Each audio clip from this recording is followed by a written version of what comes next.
Bonjour à tous et bienvenue dans cette vidéo tutoriel qui vise à vous montrer un petit peu Google Forms et l'usage qu'on peut faire de Google Forms pour créer un questionnaire.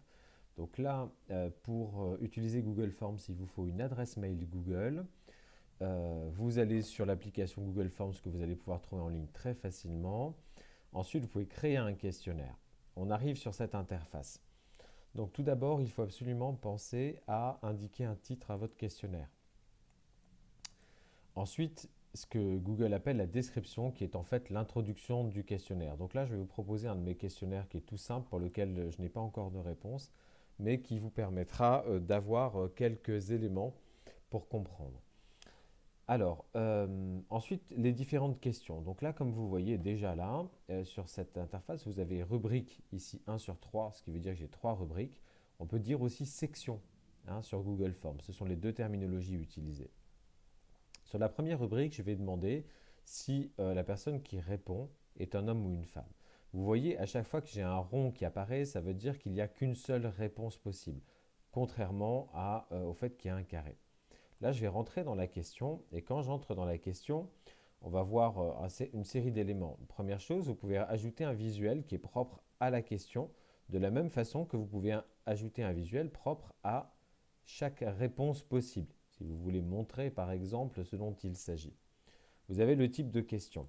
Ce qu'il faut retenir, c'est que vous pouvez poser des questions ouvertes pour lesquelles vous aurez des réponses courtes ou des réponses longues. Vous avez choix multiple qui est indiqué par Google comme multiple alors qu'il s'agit d'un choix unique. À chaque fois que ce sont des ronds, ce sont des choix uniques. Des cases à cocher, des carrés. Liste déroulante, en fait, c'est une série de réponses que vous proposez mais qui apparaissent sous forme de liste déroulante. Par exemple, si vous voulez poser une question sur le prix psychologique, la liste déroulante peut être adaptée pour éviter de montrer au répondant une série de possibilités de réponses qui pourraient être trop longues. Ensuite, possibilité d'importer un fichier. Les échelles linéaires, donc on va voir les grilles à choix multiples et grilles à cocher. Choix multiples, vous avez compris que c'est un choix en fait unique parce que ce sont des ronds. Et cases à cocher, plusieurs possibilités. Vous voyez, on peut faire des questions type date et heure. Là, par exemple, je pose la question est-ce que vous êtes un homme ou une femme? Et j'ai été ici sur autre option et j'ai mis accéder à une section en fonction de la réponse. C'est-à-dire que en fonction de la réponse qui sera donnée par le répondant, il n'aura pas les mêmes questions ou alors il aura les mêmes questions mais ce sera séparé. Par exemple, vous le savez, Google ne permet pas de tri croisé, c'est-à-dire il ne permet pas de filtrer des réponses à une question en fonction des questions qui ont été posées précédemment. Donc là, j'ai fait le choix de créer deux sections. Une section pour ceux qui répondent hommes et une section pour ceux qui répondent femmes. Ce qui me permettra ensuite de différencier les résultats obtenus sur les hommes qui ont répondu et les résultats obtenus sur les femmes qui ont répondu. Donc là, si quelqu'un répond homme, il ira directement à la rubrique que j'ai créée 2, donc indiquez votre âge si vous êtes un homme. Pour créer une section, on va ici, donc vous le voyez sur le côté, il y a un module, possibilité d'ajouter une question, d'importer des questions si elles sont préexistantes, bon, de la mise en forme des titres et des descriptions, les visuels, les vidéos, puisqu'on peut aussi ajouter une vidéo, et la section. Donc moi j'ai ajouté une section, et donc ici j'ai par exemple la section qui est attachée à la réponse homme, pour lequel j'ai mis une tranche d'âge, et est-ce que vous avez effectué un achat ces 7 derniers jours, oui, non. Évaluer votre expérience d'achat, donc là il s'agit bien d'une question de type échelle, si je rentre dedans.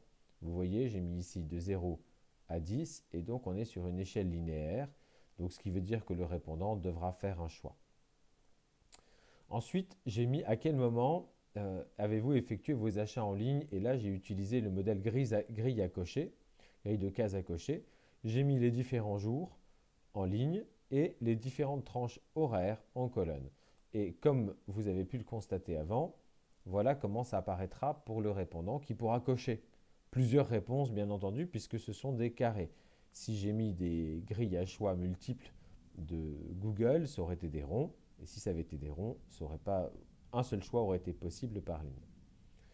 Et j'ai fait la même rubrique pour les femmes, ce qui me permettra de filtrer mes résultats. Voilà pour cette première vidéo tuto. Je continue sur une prochaine vidéo très prochainement. À très vite. Au revoir.